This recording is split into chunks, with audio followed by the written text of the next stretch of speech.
Deborah Owens, America's Wealth Coach, and it's time to get wealthy. You're going to learn exactly what you need to do to finally achieve the level of financial success you desire and you deserve. Do you know who the biggest customer of all products and services is? Well, it's the US government. That's right. And the other thing you need to know, specifically if you're a business owner, is that the government is required to contract with businesses. And doesn't matter if you're small or big. And so, what do you need to know, or what don't you know about government contracting? Well, the first thing is that the federal government by law is required to do businesses with both large and small businesses. Secondly, that they have business opportunities set aside for minority and women-owned businesses. And then finally, what you need to understand is that you need to get qualified to do business with the federal government. And that's exactly what we're going to talk about today with someone who brings a plethora of experience working with federal government and contracts. She is a business architect, a multi-million-dollar mentor, and she has more than 25 years experience supporting the federal government with over 22 federal agencies. And I am excited to have this conversation with Akia Hartnett, our business strategist and multi-million-dollar mentor. Akia, thank you so much for coming on Get Wealthy. Oh, Deborah, it is so good to see you, and it's absolutely my pleasure. I look forward to today's conversation. Well, here's where I want to begin. Your background, you worked in government contracting and then became a government contractor. And now you're teaching other businesses to take advantage of what is a very lucrative opportunity. So talk to us, begin with just by telling us why. Why do you want to help others take advantage of this opportunity? I have entered into this space because, well, first of all, there's a huge wealth gap, right? We can clearly say that there's a huge wealth gap between minority businesses and non-minority businesses. And what I realized over my 25 plus years being in this industry is that the federal government is the number one buyer in the world. And as such, the value that their contracts can bring to small businesses, women-owned businesses, it will significantly decrease the wealth gap, and it really provides an opportunity for business owners to truly gain generational wealth and leverage time freedom so that they can really enjoy the fruits of their labor with their families, with their loved ones. They can create a legacy by using government contracts. And so I realized that it was a very powerful vehicle that many people are under aware of exactly how to utilize it to make it work to their advantage. So that's where I endeavored to start helping business owners understand the power of government contracting and how it can truly free their businesses. It can relieve financial stress. It can relieve personal stress.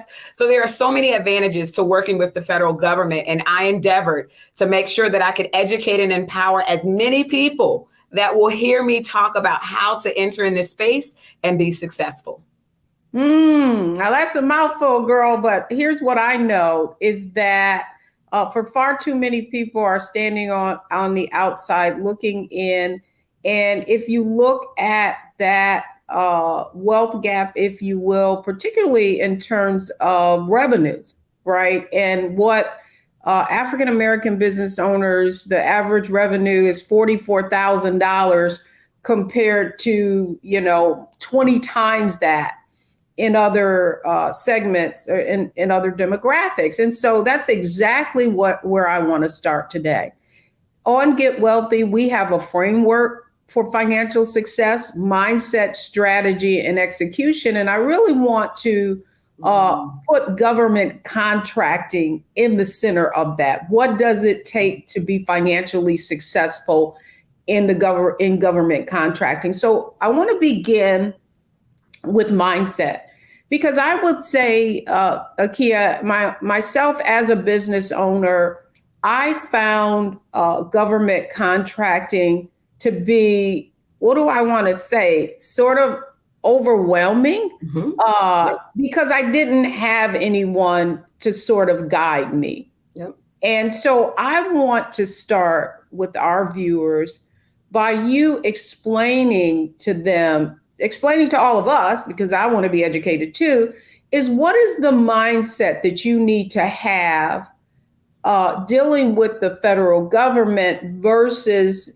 just, outside, just private industry, if you will. Yep, absolutely. And that's a great question. And it's probably the first hurdle that we have to overcome. The government can appear to be very daunting. What you're speaking about, Deborah, are the many facets of government contracting, from it's too hard to get started, I don't have enough experience, I've got to have a certification. The first hurdle that we've got to understand, I talk like my granddad. He said there's more than one way to skin a cat. And when we enter into government contracting, we have to understand, I like to use a lot of visual demonstrations and ways to break it down for people to understand so they can relate to it.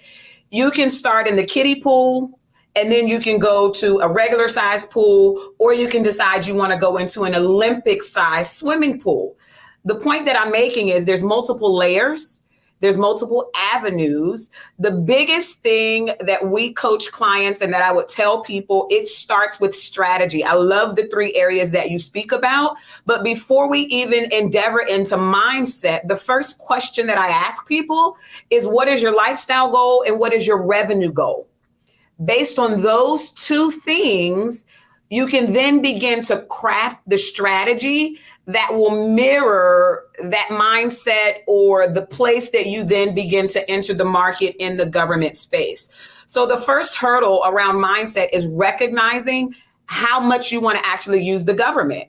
Do you want to use them for 50% of your revenue? Do you want to use them for 30%? Are you really unsure and you're just trying to figure out if it even makes sense for me to get into government contracting? So being aware of the different contract types, being aware of your options, understanding the place that you serve from, because it's extremely easy to get wowed by the glitz and gold of the value of contracts, right? Everybody understands, if they have any awareness, that the government can make you very wealthy. In that regard, you've got to quantify what the success of people you're listening to, even myself included, what does that actually relate to? There's a difference between federal contracting, state contracting, and local government contracting. My space, my sphere of influence is federal contracting. And as such, it drives the narrative for everything. So when we talk about mindset, identify your position in the market and how you want to utilize the federal government to your advantage. That's the first thing you've got to do. I love that you gave us an illustration of the kiddie pool, right? The regular pool or the Olympic size pools. And to that end, I really feel like I've been to many, and I'm sure some of our viewers have, if they're a business owner, an entrepreneur, or they are aspiring to be. And, just hearing, so let's talk about the federal space, that if you, in terms of mindset, right, you made an interesting, what you gave us an interesting perspective, and like, we need to understand what it is, what our objective is. And so the question I have for you is, have you seen people, once they identify what they want, does it make more sense to start out in the baby pool and graduate? Because I oftentimes think that people see they're attracted to the 800-pound opportunity, perhaps becoming an 8A, and you've seen people who have multi-million-dollar businesses. But let's say you're already in business and your strategy is, well, I want to, if the pandemic has taught us anything, is that you better have multiple ways of creating an income because you don't know when one of those channels are going to be closed down, what makes sense? I mean, should I have the mindset of let me just get my feet wet and then I'll, as I learn, then I'll be more successful? Or do I want to just say, hey, I'm going in this whole hog? Yeah. To Yeah. use a terminology that your granddaddy might Yeah, use. yeah, there's more than one. Absolutely. I love it. Absolutely. And to be, if I were to give a very general answer, because we shoot straight like each other, like bottom line up front. Give me Okay. the end goal because I'm a strategist, right? And so if Deborah has current products or services in the market like you do, or any other business owner that's seasoned, you've got experience, you have revenue, and you're experiencing success, and you want to simply enter into the government market, the strategy for doing so, if you have a full-size team and you have the infrastructure to support the fulfillment of the contracts, you can absolutely go right into the Olympic-sized pool. Why? Your business systems and framework can support it. If you are a newer business or you are a micro business or a boutique business and you really don't want to be fully engaged in the day-to-day activities, you don't want to have to show up at meetings all the time, there are levels of contracts that are still very lucrative that you can use in your business that might be the kiddie pool. It might just be, I just want to get in to see if the government can tickle my fancy a little bit, figure out if I know exactly how to utilize them. And you can be going after opportunities of $10,000 or less. Those are called micro purchases. Doesn't usually require a lot of deliverables. It doesn't usually require a lot of buy-in. And so you get to experience and see how the government works. The invoices don't take a long time to get paid, typically under micro purchases because they're done by credit card. So that's a great entry point for any business owner. However, if you're like a Turner, I'm just throwing out names that people may recognize, big boys, what we call GovCon giants or industry giants, even in the corporate space, and you've got the dollars and you've got the team, you've got the business know-how and the past performance in a certain area, and you bring in a business development team like myself or other companies that are out here, and they procure work for you, you can handle the multi-million-dollar opportunities right off the break because you understand the value that you bring to market. You've just got to match your product and service offerings up to a solicitation that may be out on the street, and you can go full Monty in there. And then there's everything in between. So again, based on the time that you really need to commit to the process, if you're a busy CEO and you've got a business development team, they absolutely, here's something that I want to share because not a lot of people understand this, and it speaks to mindset and strategy. And if I need to back up a little, just let me know, Deb. But the federal government is one of the only agencies that you can literally forecast and project your entire revenue flow for a year. The fiscal year for federal government starts on October 1st. So this broadcast is perfect timing. It's different than the calendar year. So new money starts over October 1st. Typically, they release something called a forecast report in the month of October. This report literally details and outlines every single type of opportunity a particular agency anticipates pushing out in the street. And it will give you the exact value. It will tell you exactly when it's going to hit the street. It will tell you if it's a recompete, if it's a new opportunity. And so when we really think about organizations who are trying to identify revenue gaps or even ways to scale, this is one of the fastest ways we coach our clients in strategy and things of that nature. And it's what the GovCon giants use. They don't spin their wheels all day, every day. So basically what you're saying is that the government basically is sharing with you exactly what they're going to buy. And now you get to identify which area your company can create value and compete, because you're going to be competing with others. Great timing. So when we come back, we've talked about mindset, and I hope people understood that what you said. We'll come back to that a little later. But now I want to go to strategy. And I know you're a strategist. So that's exactly what I want to talk with you about when we come back. What are the strategies that business owners need to consider to be a success in government contracting? So don't go anywhere, folks. We'll be right back. I'm having a conversation with Akia Hartnett she's a strategist and has helped many businesses secure multi-millions of dollars of contract through government contracting. Don't go anywhere. We'll be right back. When you talk about blackness and what happens in Black culture, we're about covering these things that matter to us, speaking to our issues and concerns. This is a genuine people-powered movement. There's a lot of stuff that we're not getting. You get it, and you spread the word. We wish to plead our own cause. Too long have others spoken for us. We cannot tell our own story if we can't pay for it. This is about covering us. Invest in Black-owned media. Your dollars matter. We don't have to keep asking them to cover our stuff. So please support us in what we do, folks. We want to hit 2,000 people, $50 this month, raise $100,000. We're behind 100,000, so we want to hit that. Y'all money makes this possible.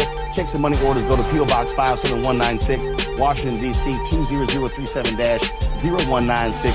The Cash App is $RM Unfiltered. PayPal is R Martin Unfiltered. Venmo is RM Unfiltered. Zelle is roland@rolandsmartin.com.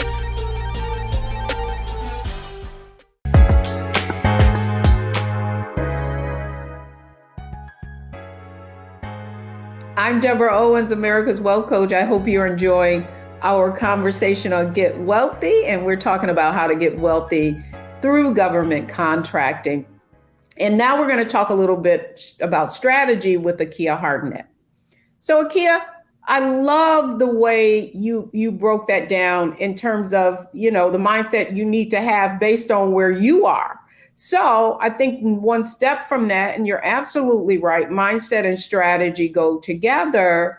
So let's play a scenario, right? Let's real time. So, the government's about to come out on and share what they're going to be buying in the next fiscal year. And what kind of strategy do I have as a business owner want to take in order to be positioned, right, the best for these opportunities? Absolutely. I love that question. So the first thing that I would say is the first strategy that you need to identify is what percentage of your business is going to come from government contracts. So if you know that you have an annual revenue goal, let's use easy numbers, of $250,000 is your business annual revenue goal, or you could even say you want to be a $4 million business and you want to drive that amount of revenue into your organization. You can now identify that 50% of that revenue is going to come from government work. So $2 million over the next fiscal year / calendar year you want to generate. Well, you'll utilize those forecast reports and there are other technologies that you can identify. And now you can specifically pinpoint that the government has spent approximately $250,000 on this coaching program they intend to release on the street in February. They're going to put another $500,000 opportunity approximately on the street in October. And then you've got another $250,000 or $750,000 opportunity that's going to hit the street in December. Well, right there, our numbers are, what do we got to do? Another 7, 8, 9, that's 1,000. Yeah. So we're on the track. So my point is you can specifically identify what opportunities you want to pursue in the pipeline to help you meet that revenue goal of $2 million. And here's the thing. It is one of the most dynamic tools. If you think about a bullseye, you've got the bullseye right in the middle and you've got lines everywhere around there. Your products and services correlate to targets on the bullseye. The goal is to hit the bullseye, i.e. revenue goal every single time. And so, Even if you, yeah, go I'm ahead. sorry, go ahead, Akia. I was going to say, even if you are working with your accountant and you're seeing where your profits are coming in or what revenues you're driving in on a quarterly, monthly, weekly basis, you can literally identify solicitations that work to your advantage. And that's the more strategic approach to pursuing government contracts. Well, I love the way you frame that. You gave us a real life example of how we might approach it from a strategic standpoint. And I'd like for you to maybe share what are some other considerations that can position you, right? So it's one thing to look at a contract and say, that's in my wheelhouse. But what is the thing that I need to be that could put me at a competitive advantage, if you will, in actually capturing that contract? Because certainly there are going to be many other companies who are going to have the same, who are going to want that same opportunity. Absolutely. So I think you're leaning into the space of certifications, right? Certifications and set asides, things of that nature are all tools, right? Certifications are not required. So can we debunk that myth? You don't have to be certified to do business with the government. However, it is an absolute added advantage and benefit for you to hold certifications. There are 6 primary, really 6 in totality that they identify, and a few from the state and local level will help you. But the federal government has 4 primary areas that they issue set-asides or certifications. And I consider set-asides, I'm a car enthusiast. So if you've ever watched car racing, everybody has a vehicle on the track, but there's something that cars can deploy that will give them this added boost called nitrous. Your certifications are just like nitrous on your business. When you deploy them in the marketplace, it gives you that boost ahead of competition, or what I like to call, it eliminates a lot of competition. By holding a certification, it allows the federal government to do what we call sole source. So I know we work with a lot of women-owned small businesses. There are the 8A certification. We've got the veteran-owned certification, service disabled, and we've got the hub zone. Those are the primary 4 certifications or set-asides that most people recognize or are aware of. And by holding any one of those 4, it will allow the federal government to do a scenario like this. So Deborah's the contracting officer. I am the service provider. Deborah and I have a casual relationship. We're neighbors next door to each other. We engage in a conversation. Deborah realizes, hey, Akia, you're in government contracting, right? And I'm going to say, yep, I sure am. Do you happen to hold any certifications? And you're going to say, yep, I hold my woman-owned, I hold my hub zone. Deborah's going to say, I got a program manager that can use your services. I'm going to put you guys in touch with each other to make sure that the program deliverables are aligned with what you do. And then by that simple introduction or phone call or looking in a database, Deborah can decide with the program manager together to issue the contract exclusively to Deborah if she meets all the requirements, simply because she has a specific certification attached to her business. Now, I want to give a slight caveat around certifications because I have a number of friends who are contracting officers and they grace our stages and our communities often. And one of the biggest downfalls that people assume is that by simply having the certification, it will qualify you to get the contract.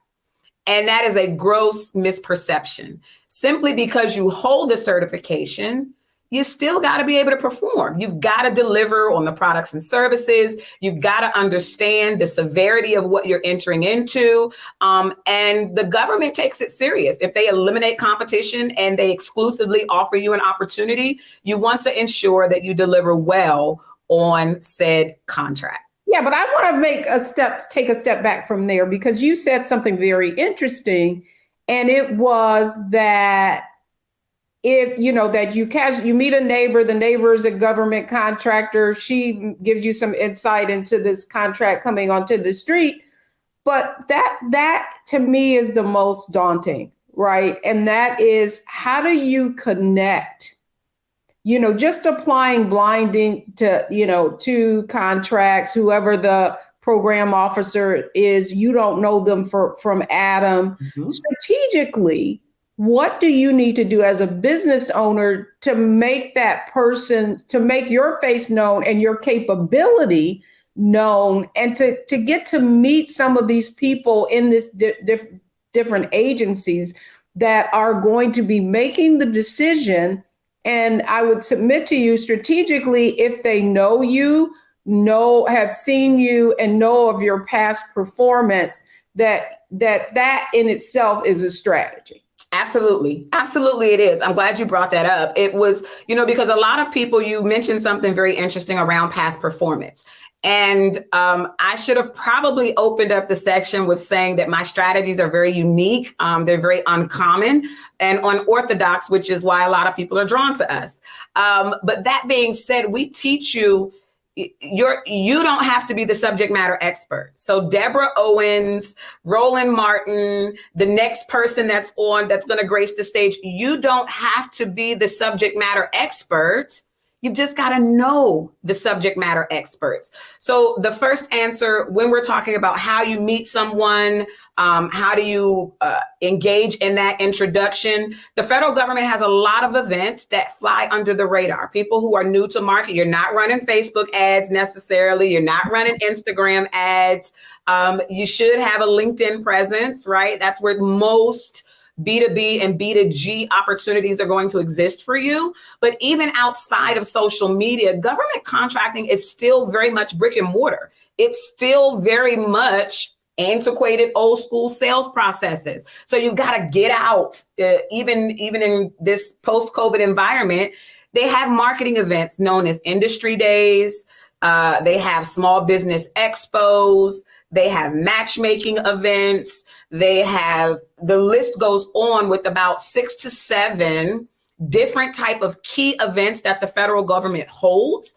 And so I encourage everybody, bookmark SBA.gov, and you want to bookmark their event section to see, because SBA does a great job of promoting when there are various events that are happening. But if you're following a specific agency, be notified about the events that they're doing, or set up a profile in SAM.gov under special notices. This is where they're going to advertise or publicize different events that they will hold.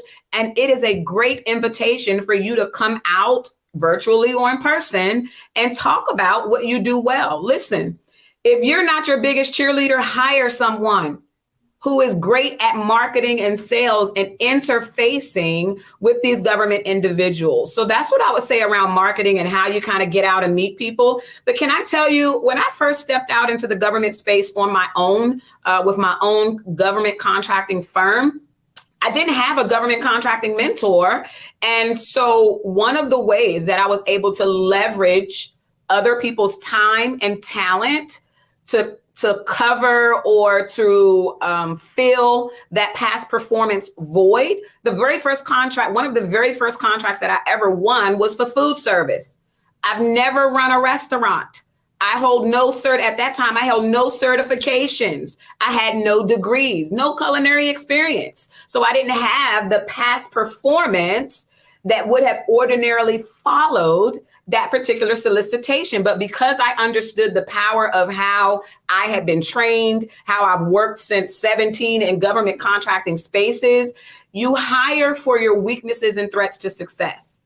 And in doing so, you have the ability to leverage their past performance to fill the in and of yourself. I hope you all caught that. You do it every day when you go to the hairdresser, when you hire the plumber to come in and fix your house, when you hire the landscaper to cut your grass. It's not that you are incapable of learning. You understand that it's more important to trade other people's time and talent for treasure. Ah, I love that. You know, you said something really, I think, important there, and that is that so often, and I think it holds true whether you're going for a job or an opportunity, you feel like you got to check all the boxes. And I believe what you've just given is a golden nugget, right? A golden nugget about how you can compete for some of these contracts that could be more lucrative, but you may not have all of the past performance or capabilities. So information is great. We've talked about mindset, talked about strategy, but when we come back, I want to talk about execution. So don't go anywhere, folks. I'm having a conversation with Akia Hartnett, someone who has mentored many folks in all different kinds of, working with all different kinds of federal agencies. When we come back, knowledge correctly applied is power, and it's all about execution.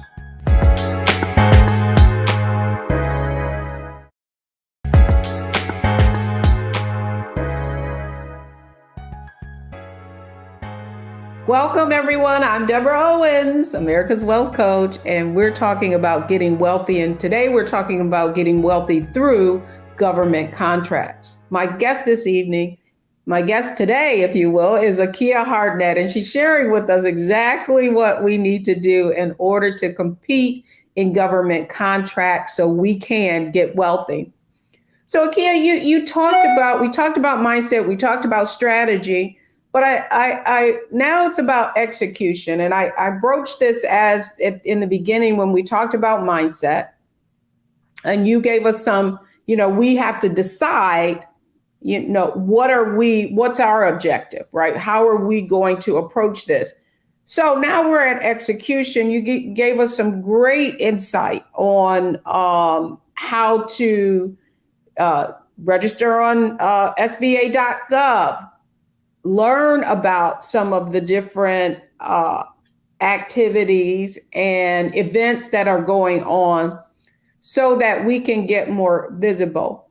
You also talked about certifications a little, and you did say, hey, one of the reasons you want a certification, you don't have to have it, but one of the reasons you want a certification is it can position you, because that's what I was talking, position you to be a more successful, just in terms of your having a desired framework, right? Like making it easy for them to buy is the point that I'm making. Correct. So if we're going to execute, should we be thinking about getting our certifications? And is it difficult to do? I guess that's the question I have for you.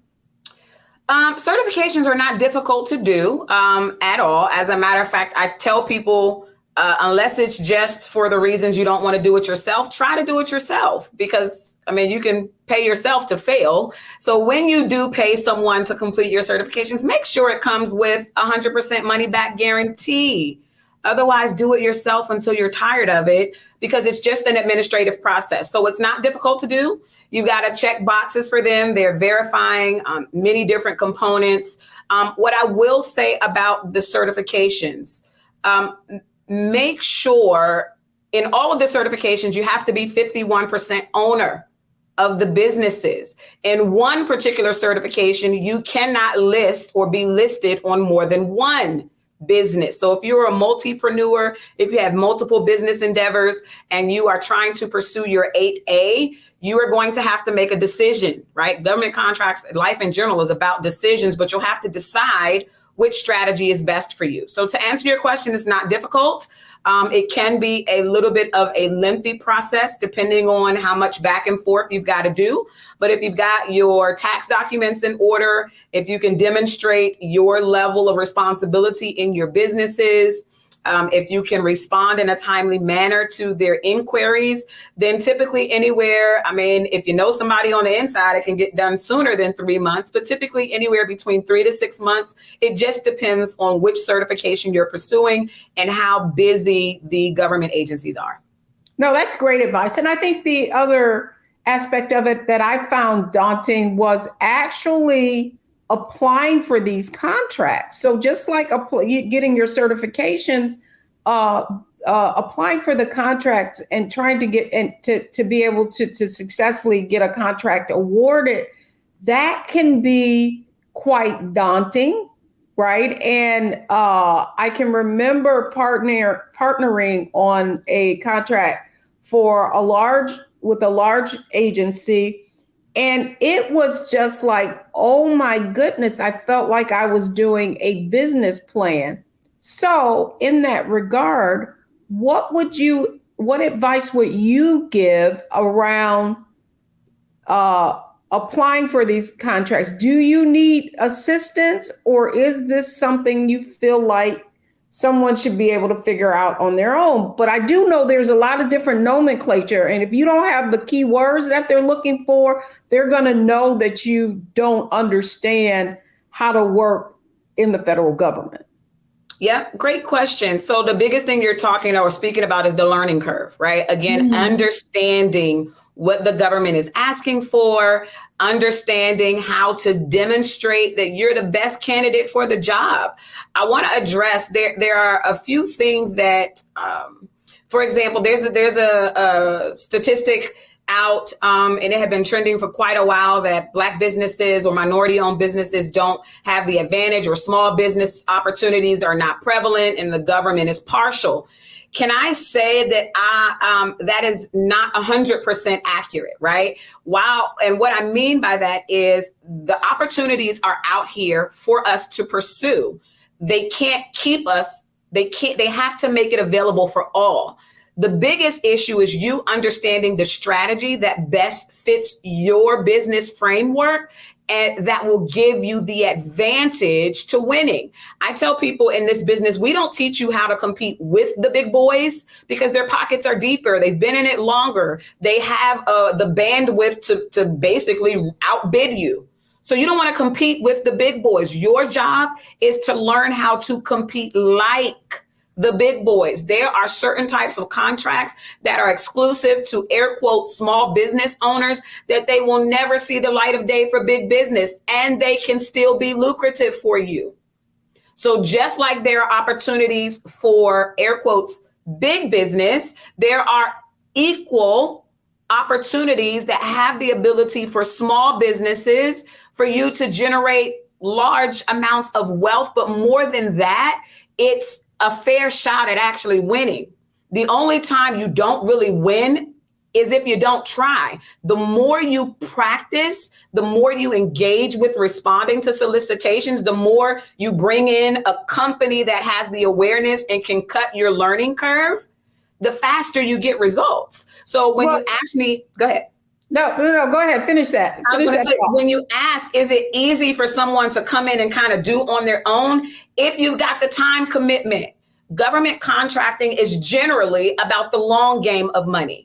The long game of money. However, there are incremental bursts along the way that you can still take advantage of. So if you have time or you're low on resources, you can spend time tracking and following SBA. You can Google, you can YouTube, you can watch all the videos till your eyes burn.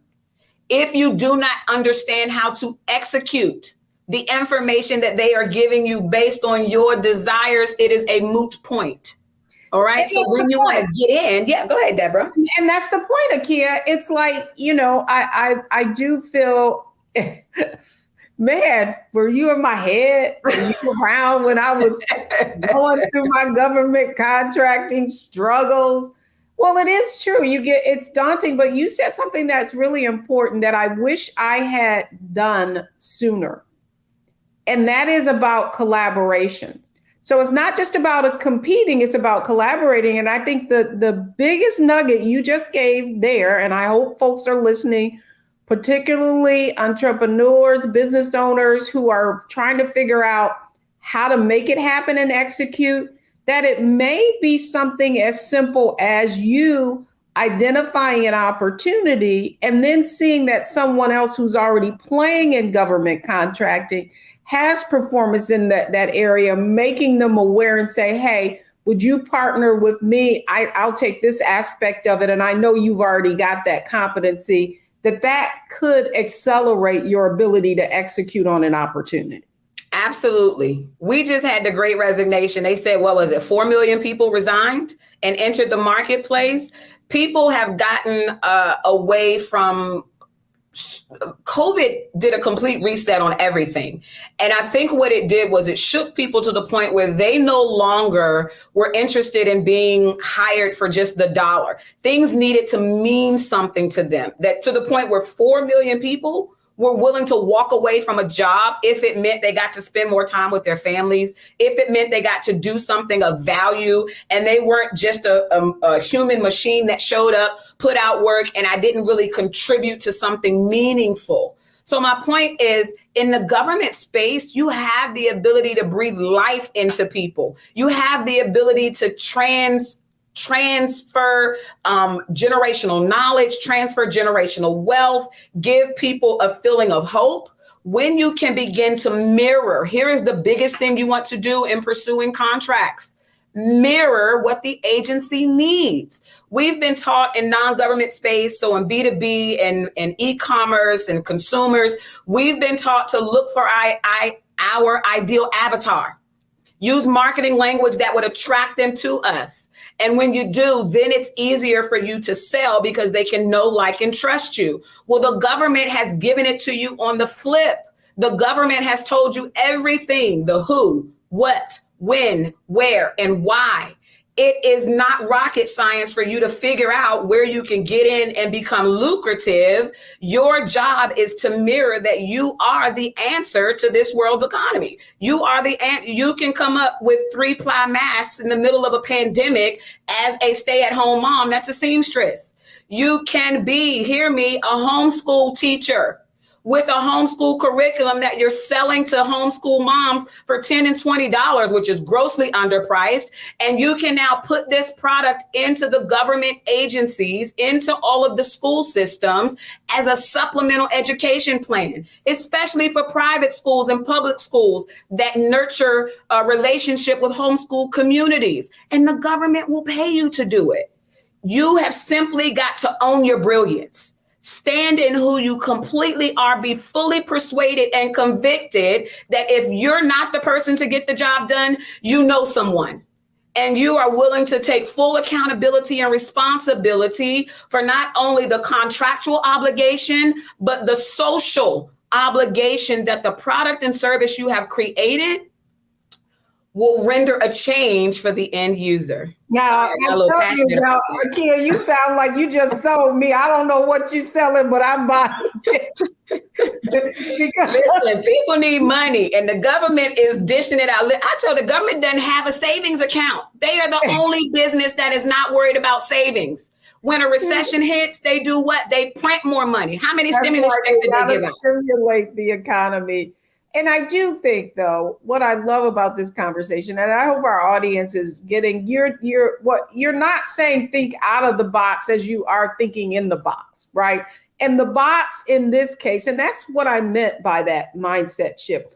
So often when you're in the private sector, is how can you differentiate yourself?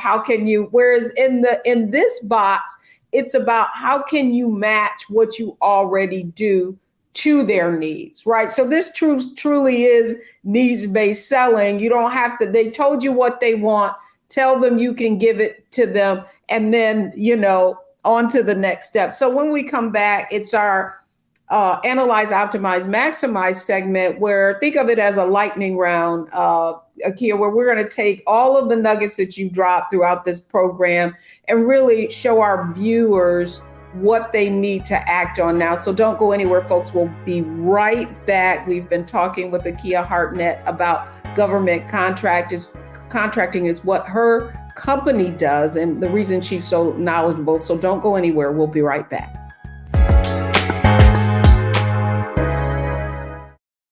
When you talk about blackness and what happens in Black culture, we're about covering these things that matter to us, speaking to our issues and concerns. This is a genuine people-powered movement. There's a lot of stuff that we're not getting. You get it, and you spread the word. We wish to plead our own cause. Too long have others spoken for us. We cannot tell our own story if we can't pay for it. This is about covering us. Invest in Black-owned media. Your dollars matter. We don't have to keep asking them to cover our stuff. So please support us in what we do, folks. We want to hit 2,000 people, $50 this month, raise $100,000. We're behind $100,000, so we want to hit that. Y'all money makes this possible. Checks and money orders go to P.O. Box 57196, Washington, D.C. 20037-0196. The Cash App is $RM Unfiltered. PayPal is R Martin Unfiltered. Venmo is RM Unfiltered. Zelle is Roland at RolandSMartin.com.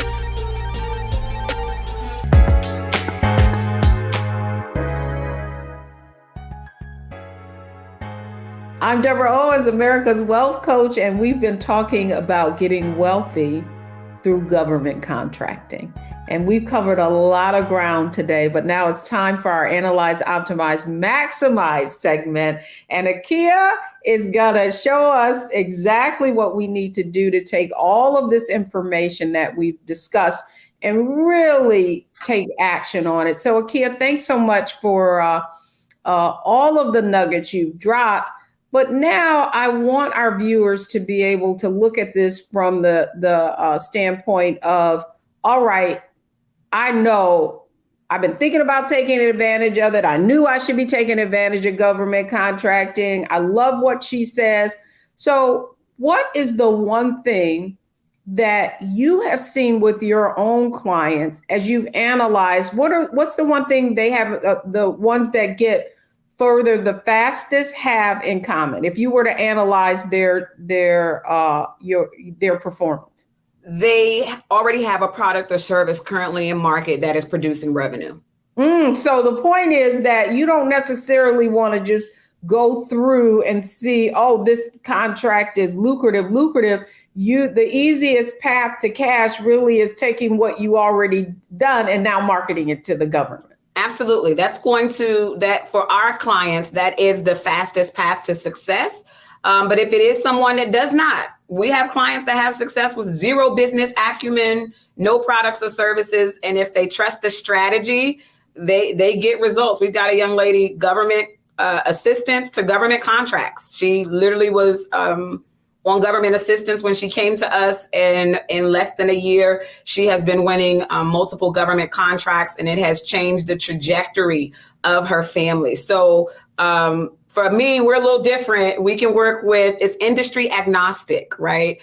So again, based on what your goals and objectives are, our team crafts a strategy, a blueprint. What I will say when we analyze, optimize, and maximize, I think it is, you want to have a business formation. You've got to have some level of business formation. You want to have a business checking account, and you also need to have an EIN number. With those three things, get registered in sam.gov. That is the database, the universal database to get registered and do federal contracting. Once you've completed that component, what I would give you is 5 quick things to do. You want to set your strategic initiatives. You want to identify your marketing channels.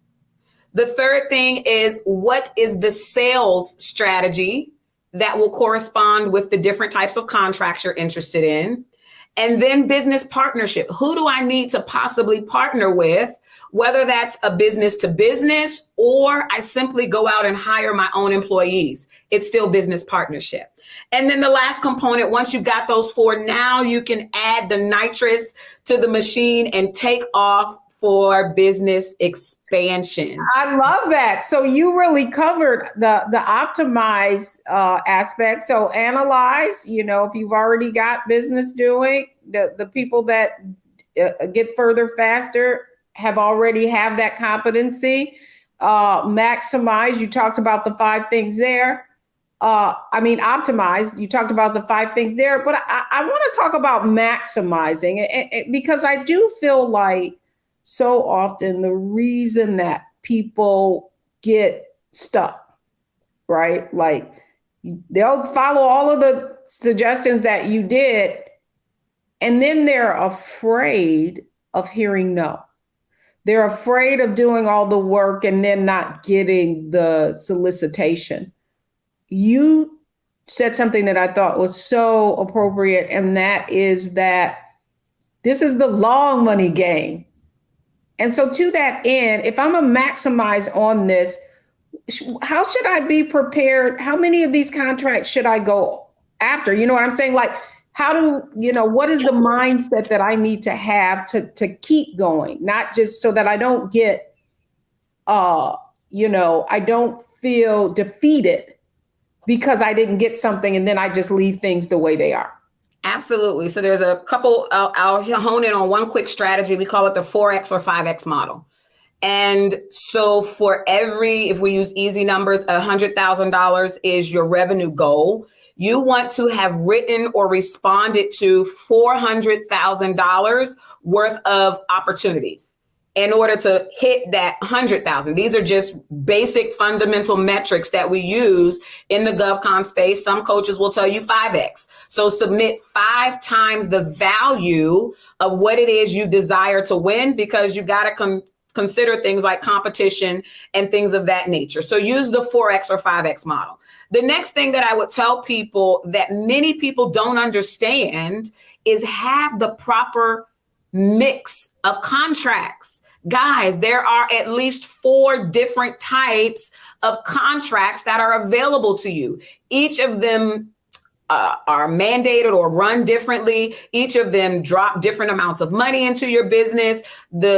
So you have the proper mix, the same way when we think about our stock market and our stock account. We hold a mix of portfolios, different types of stocks in our portfolios. Your government contracts, your business development as a whole should be exactly the same way. So perhaps you go after a micro purchase. You need quick wins. It doesn't matter about expertise. It's more price driven. And so if I can supply it at a great price, typically I'm going to win the contract, right? More around micro purchase or product basis. Different than someone that's a service based. I use the example of a brain surgeon that they need to wear a tutu and go to the moon, dance on the moon in their pointer finger. Well, that's not about price so much, because that's more about expertise. You've got to have experience performing brain surgery in a tutu on the moon on your pointer finger. Where value is present, price is of no concern. So you need to ensure that you have the proper mix of contracts while you're moving towards the long game of money, using your business as a vehicle or a conduit to move currency. No, I love that, Akia. I think you really are. I'm a big, and that's what this whole show is about, really. A way that if you already own a business, that you can diversify your income stream.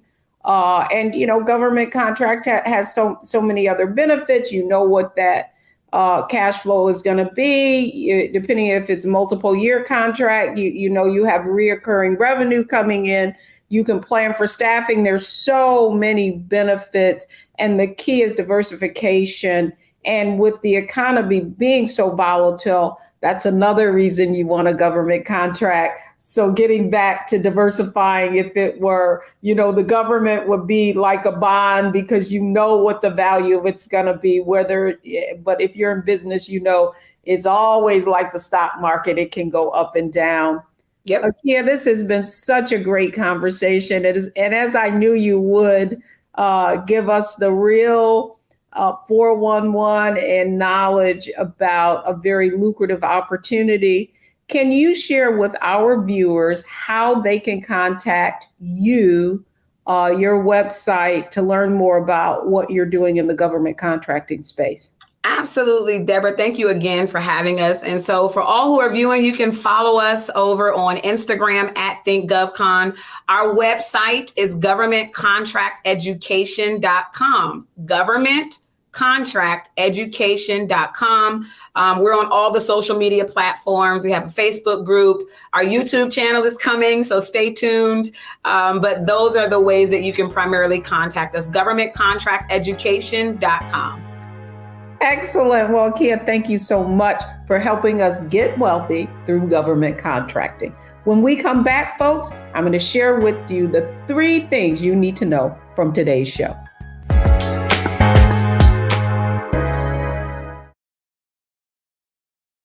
When we invest in ourselves, we all shine. Together, we are Black beyond measure. Hatred on the streets, a horrific scene, a white nationalist rally that descended into deadly violence. White people are losing their damn minds.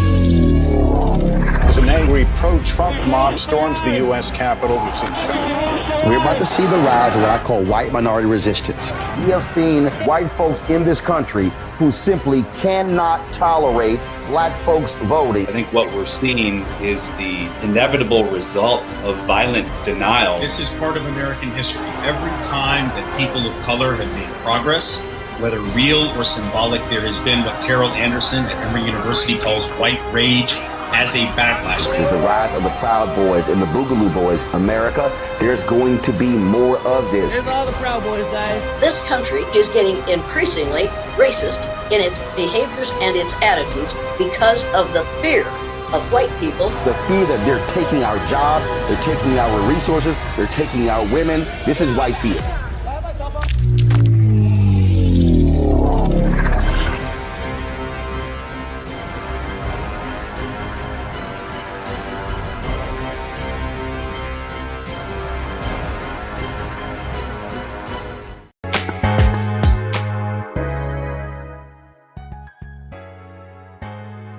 Welcome back, everyone. I hope you've enjoyed this conversation about government contracting.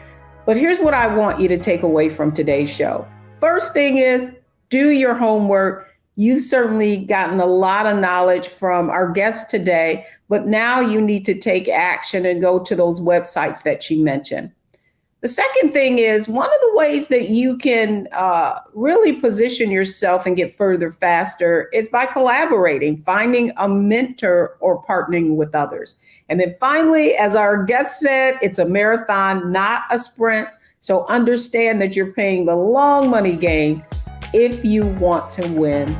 Thank you so much for joining us on Get Wealthy. I'm Deborah Owens, America's Wealth Coach, and you're watching us on the Black Star Network.